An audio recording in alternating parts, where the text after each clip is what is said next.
ये नीचे लिखा है धर्म स्थापना से है कोई। गुरुजी हमारा देश हिंदू राष्ट्र कब बन जाएगा? आपका देश हिंदू राष्ट्र बड़ी बड़ी वीडियो बनाने से, बड़े बड़े प्रवचन करने से और बड़े बड़े शब्दों का उच्चारण करने से जीवन में कभी भी आपका देश, हमारा देश, भारत देश कभी भी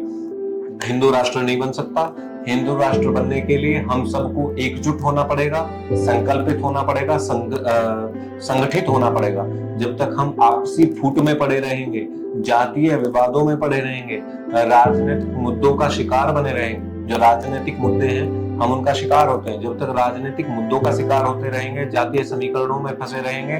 और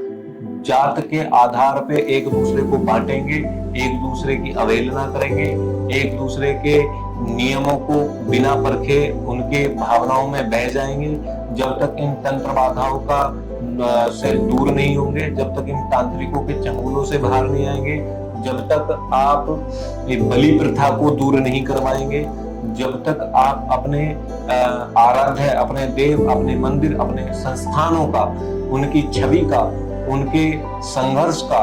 आप जब तक अध्ययन नहीं करेंगे, तब तक आप हिंदू राष्ट्र नहीं बना सकते हैं। हिंदू राष्ट्र बनाने के लिए शास्त्रों का अध्ययन करना पड़ेगा, शस्त्रों का अध्ययन करना पड़ेगा,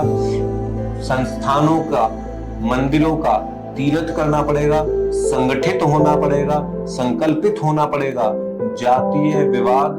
राजनीतिक मुद्दों को छोड़ना पड़ेगा, उनकी परख करनी पड़ेगी। जो आपके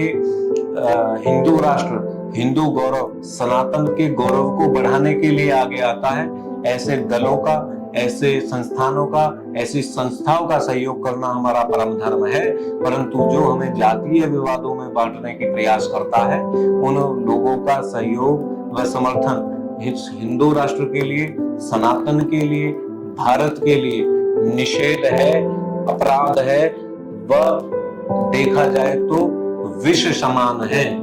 हमें जातीय विवादों में बांटने वालों को मुंह तोड़ जवाब देना पड़ेगा और जो हमें संकल्पित करना सिखाते हैं, हमें आपस में धर्म को लेकर के संकल्पित होना पड़ेगा, संगठित होना पड़ेगा। हमें जातियों को लेकर के संगठित होने की आवश्यकता नहीं है, हमें धर्म को लेकर के संगठित होने की आवश्यकता है। जिस दिन हम धर्म को लेकर के संगठित हो जाएंगे, हमें हिंदू राष्ट्र प्राप्त हो जाएगा, सनातन का गौरव प्राप्त हो जाएगा, स्वराज्य की प्राप्ति होगी और हम सर उठा करके विश्व में पुकारने की कल्पना रखेंगे, ताकि जिसमें हमारा नारा भी भारत होगा विश्व विजेता, भारत होगा विश्व का नेता, विश्व गुरु बन भारत जागे, सहस्र बरस तक सतयुग लागे। तो सतयुग अगर लगाना है तो भारत को विश्व गुरु बनाना होगा, और भारत को विश्व गुरु बनाना है तो भारत को उससे पहले हिंदू राष्ट्र बनाना होगा। हिंदू राष्ट्र बनाने के लिए हम सबको संगठित होना पड़ेगा, धर्म के आधार पर चलना पड़ेगा, परोपकार करना पड़ेगा, हमें अध्यात्म की छवि को आगे बढ़ाना पड़ेगा, जातीय समीकरणों को हटाना पड़ेगा। तो वह जातीय समीकरणों के आधार पर, राजनीतिक मुद्दों के आधार पर जो लोग हमें बांटते हैं, हमें उनका परित्याग करके एक साथ संकल्पित होकर, संगठित होकर आगे बढ़ेंगे, तभी हम जाकर के हिंदू राष्ट्र व एक सनातन की मजबूत नींव को मजबूत रूप से संरक्षित कर सकते हैं, उसके आधार पर चल सकते हैं। तभी जाकर के हमारे देश का गौरव बढ़ेगा, तब जाकर के इस देश को एक नई दिशा मिलेगी। ये आपके प्रश्न का उत्तर था। हमें अगर हमारे वचनों में, हमारे शब्दों में किसी प्रकार की कोई त्रुटि रही हो, किसी को आहत पहुंचा हो, किसी को दुख प्रकट हुआ हो, या किसी के आंतरिक या स्वाभिमान को चोट पहुंची हो, तो हम क्षमा नहीं मांगेंगे, पहुंचती रहे, हमें कोई फर्क नहीं पड़ता। ये जो आदेश था बाबा जी का, हमने वो कहा।